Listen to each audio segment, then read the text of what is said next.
Hello, this is Cute Fuzzy Weasel. Apologies for the sound. I'm testing out some new hardware. Well, it's not new, it's old hardware, but now I think I broke it.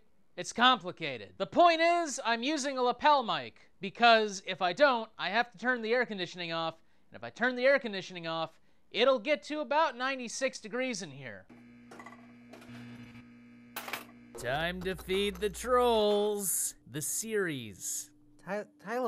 Tyler, eat the pizza. Anyway, today we'll be doing a pretty big guy, actually. This is probably one of the bigger trolls that I've done. Paul Joseph Watson, an affiliate of Infowars. You know Infowars. It's that website that no one took seriously until after 2016, and now it influences the president.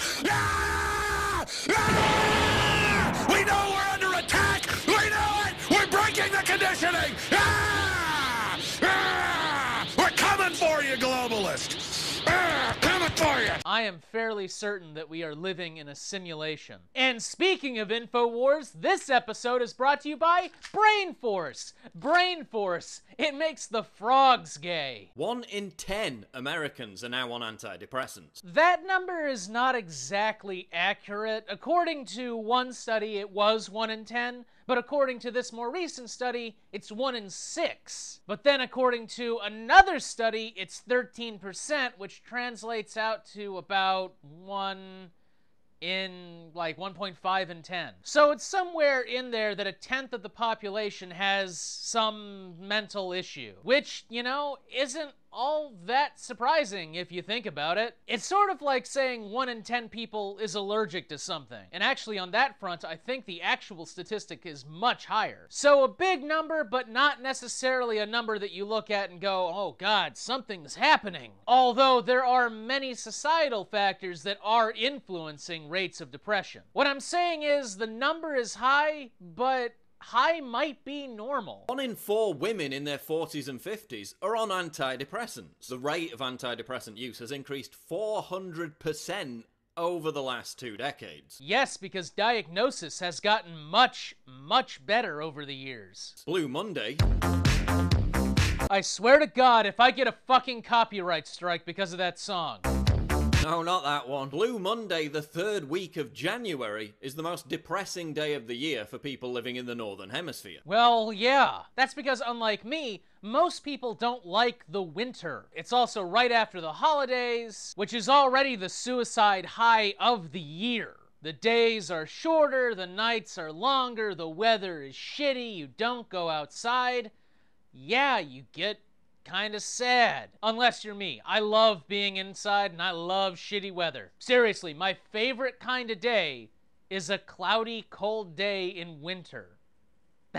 That's what I like to be outside. The weather sucks, you're not getting enough sunlight, causing seasonal affective disorder. You're in the most debt, you're more likely to be sick. Christmas is just a memory, and your New Year's resolutions are already failing. So you're more prone to depression than at any other time of the year. Yeah.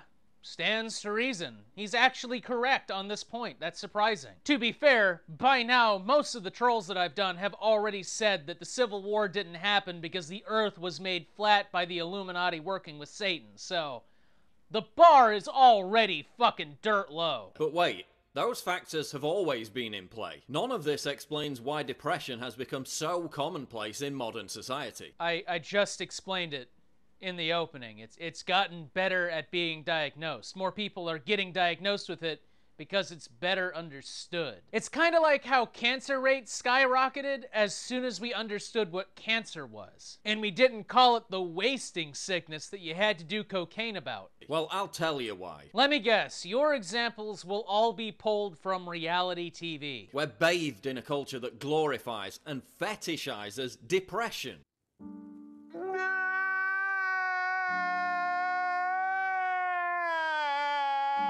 Oh shit! You had one clip of someone being sad. Our society's gone down the tube. Clearly we glorify depression! It's now a form of virtue signaling to constantly drone on about how depressed you are. You see it all over YouTube, these sniveling hug and confess videos. This comes along with it being better understood. Depression is now no longer stigmatized. Well, except for from people like you. It's okay to have had it, and you're not considered less of a person because of it. So because of this, more people feel comfortable coming out and telling their story because it might help someone. You might remember Xanaxis' video on that.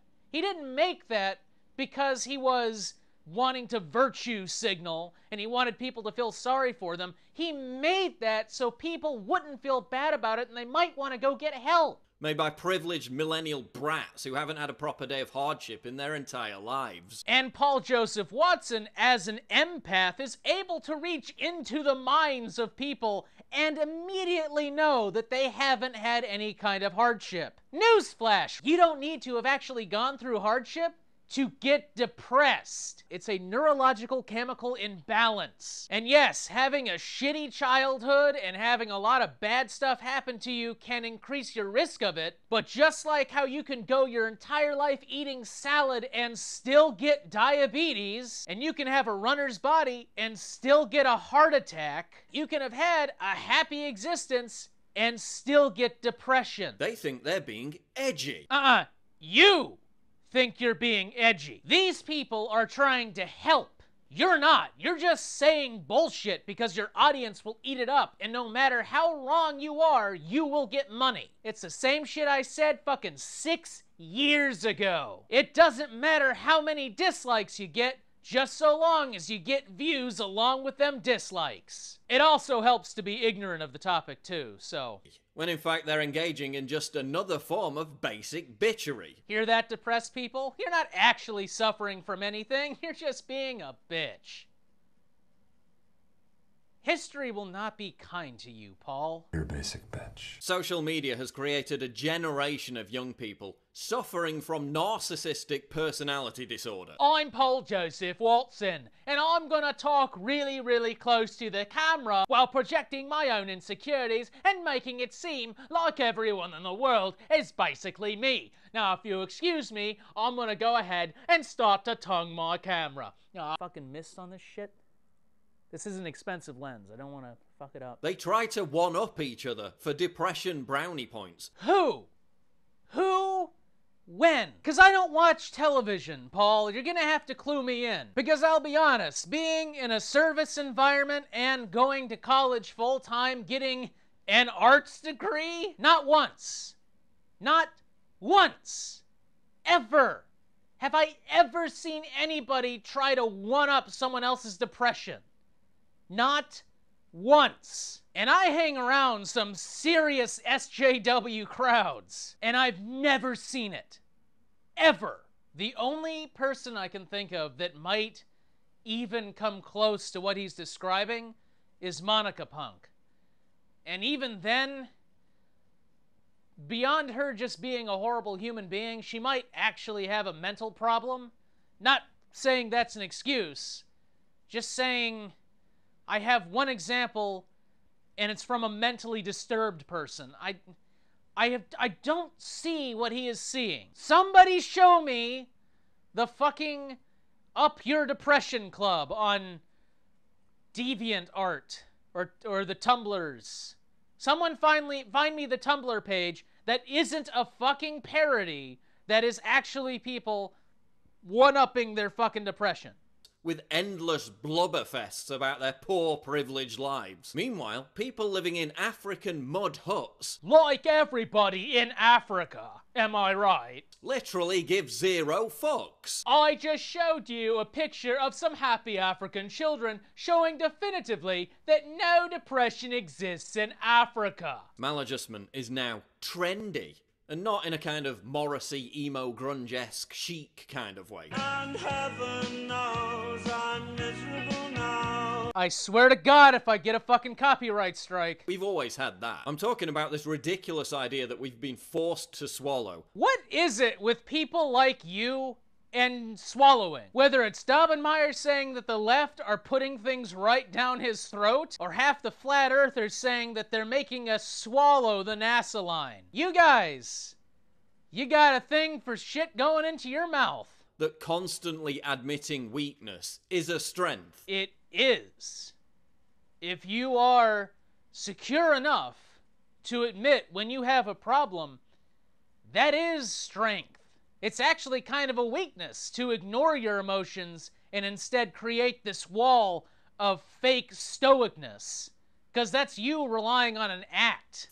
It isn't. Strength of mind is strength. Being constantly brushed off course by the slightest breeze and then having a whining fit about it isn't. Again, where is this? They've transformed being anemic, weak-minded, and easily upset into a positive personality trait. Really, Paul? You're gonna whine about people being easily upset? It's this idea that we should all have permanent emotional incontinence.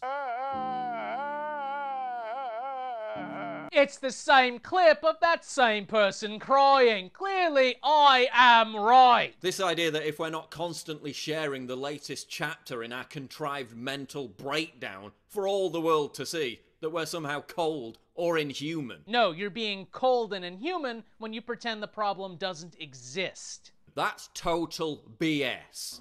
Bullshit. I'm just gonna get a fucking copyright strike. That's just what's gonna happen. The algorithm's gonna see that, and it's gonna be on a fucking channel that doesn't get millions and millions of views, and it's gonna go like, yeah, YouTube doesn't need to waste their time with that, and you're gonna fucking copyright strike me.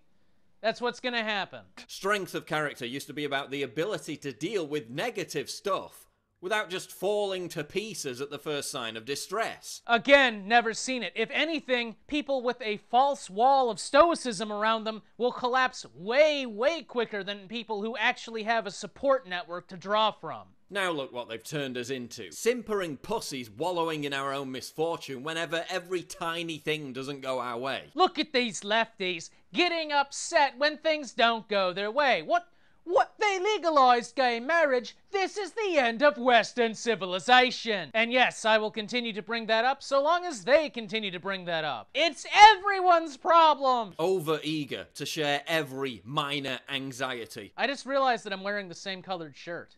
In a giant self-pitying Facebook post. I'm waiting for him to say, like, something of any consequence, and it's just not happening. Oh, but there shouldn't be a stigma around depression anymore. That's mean. Yes, there should. Just as there should be a stigma around smoking and obesity. Just as there should be a stigma around smoking. Well, I suppose if you treated smoking and obesity as a medical issue, and perhaps encouraged people on a society-wide level to seek treatment for those things as disorders, then maybe you might actually have a point. But that's not what you're actually going to say, is it? Depression has become the new fat pride movement. Yep, that's what you meant. You don't mean seek treatment.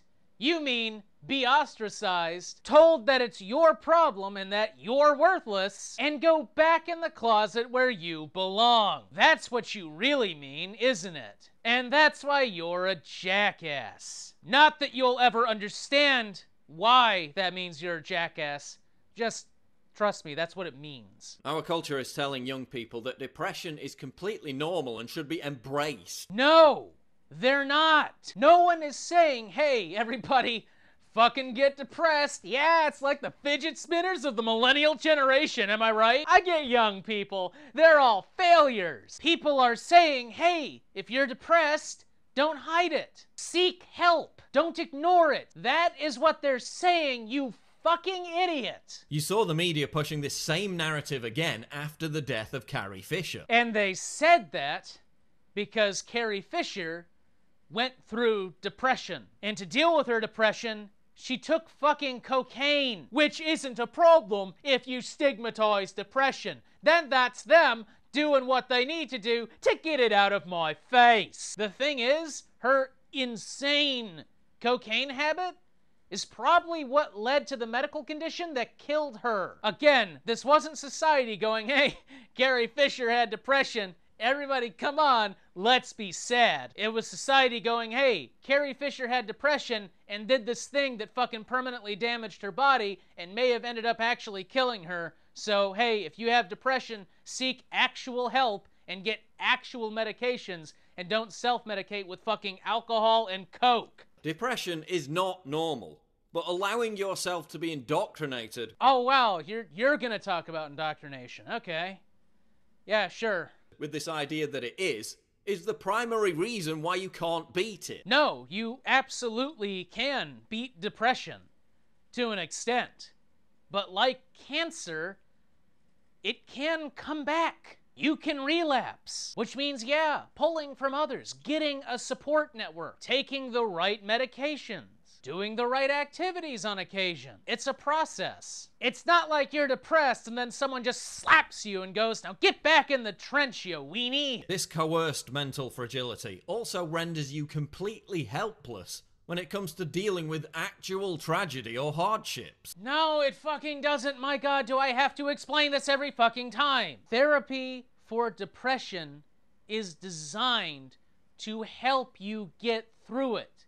It gives you the tools that you need to get over those challenges. And stigmatizing it and ignoring the fact that it's there will actually make you even worse at combating it. They've turned us into complete pussies, because pussies are easier to push around and manipulate. You're a big fat pussy. And if you want to blame someone for this, you can trace it back to idiotic French philosophers. Those stupid French people and their nasty habit of surrendering. Am I right, people who are ignorant of history? Like Michel Foucault. They pushed this postmodern nihilistic bullshit that insanity was sanity, and that rampant hedonism was the only way to achieve fulfillment and happiness. Yes, because all of society got their cues from that guy. Also, I find it kind of interesting that the clip that you use to show hedonism, that drunk girl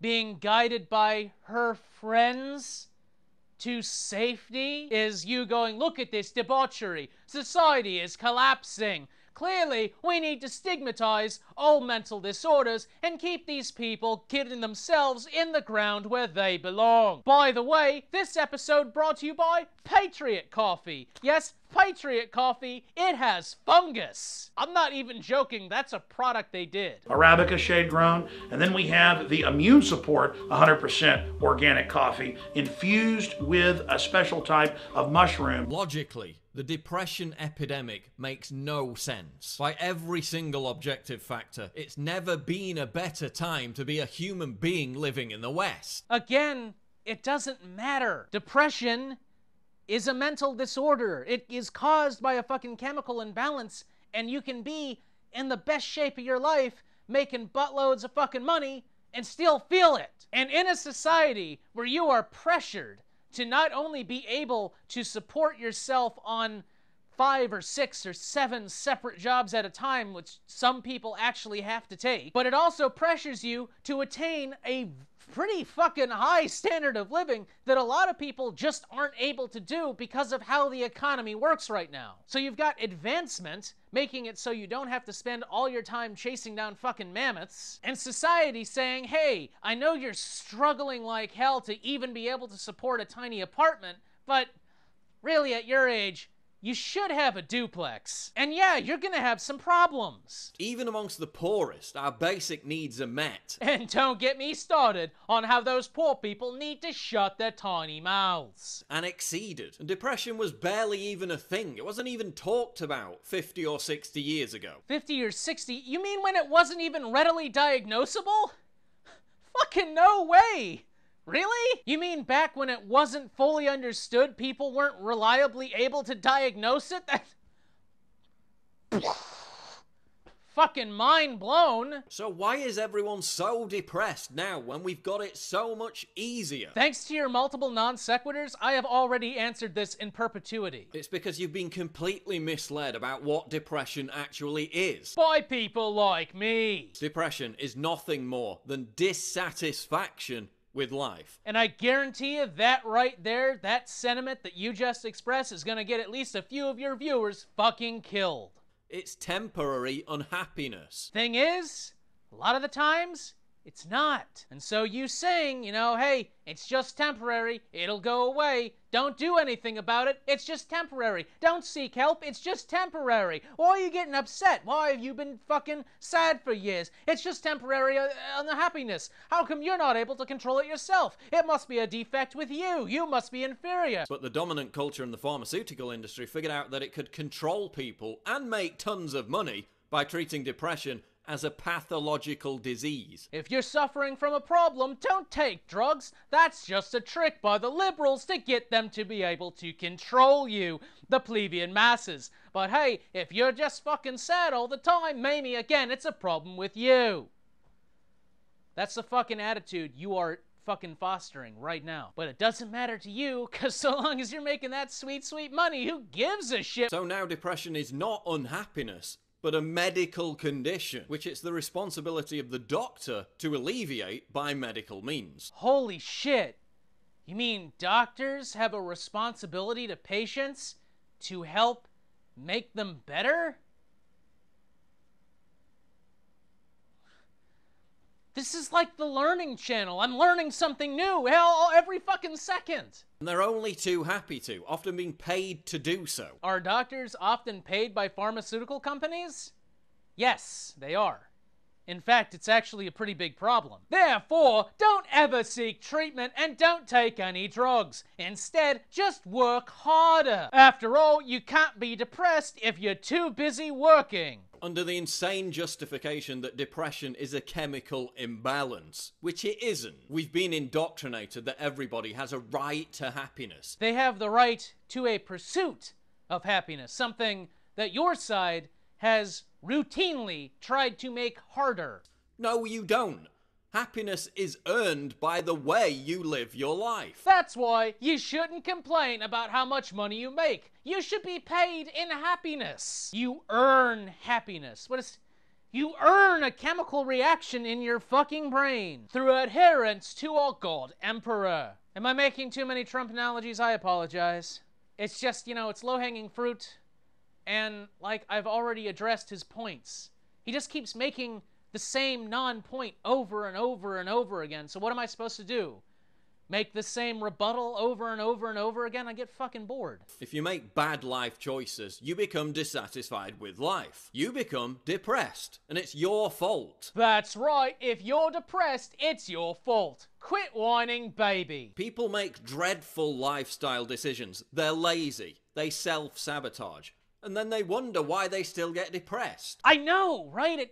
It's almost like if certain people had a support network around them and were treated to be able to understand parts of their personality that maybe they were uncomfortable with understanding because they were told their whole lives to have a false wall of stability around them. It's almost like certain people who have that wall taken down to gain a better understanding of themselves might be able to address problems with their own personality through therapy and, if necessary, medication to improve their life. But I don't know of any system that could possibly encourage that. You're not entitled to be happy. You are entitled to nothing. Oh, well, thanks for telling me that, Kevin Spacey.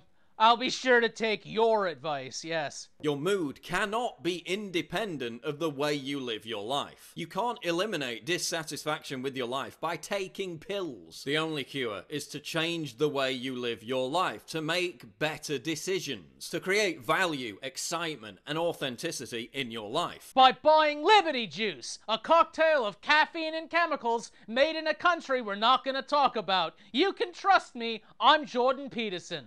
Or whoever the fuck this guy is. I fucking forgot his name. What is... Hold on. It's Paul Joseph Watson. You can trust me. I'm Paul Joseph Watson. Work on projects. Start businesses. Holy shit, my parody of this guy was fucking right. Can't be depressed if you're too busy. Which is why no one in business ever kills themselves. Read. Absorb worthwhile information. Like Infowars, Breitbart, and Fox News. Create something. Listen, I'm not trying to go all Tony Robbins on you. I don't have all the answers. That is the first fucking intelligent thing I have heard you say since the start of this video. Wow. But you need to reach for those higher levels in Maslow's hierarchy of needs. Because society and the culture that we're subjected to does everything in its power to distract you from achieving self-actualization. You're not going to achieve self-actualization by taking pills or having endless conversations with therapists. Yes! Don't seek help! Work harder! Most of whom don't give a damn about you anyway. Reject this barbarous, vulgar culture that pretends to offer you everything, yet only ever leaves you empty and isolated. Reject this idea that depression is a fait accompli, that you just have to accept and tolerate. That's not what they say. I've already gone over why they don't say it. I'm not gonna retread the same ground again.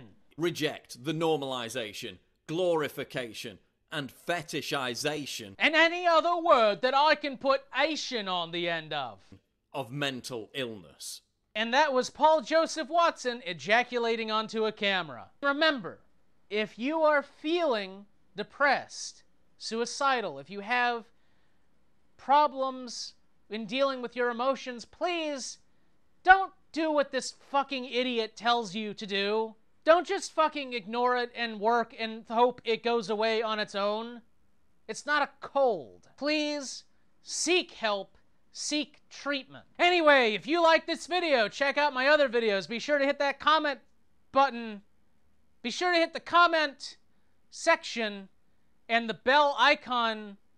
Wait, no, how does it work now? Be sure to put the bell icon in the comment section and then select from the drop-down menu whether or not you want all of my videos. But also be sure to give YouTube your blood type and sign a form guaranteeing them a part of your liver. And remember, if you're a patron, you saw this episode 2 days early, like these people.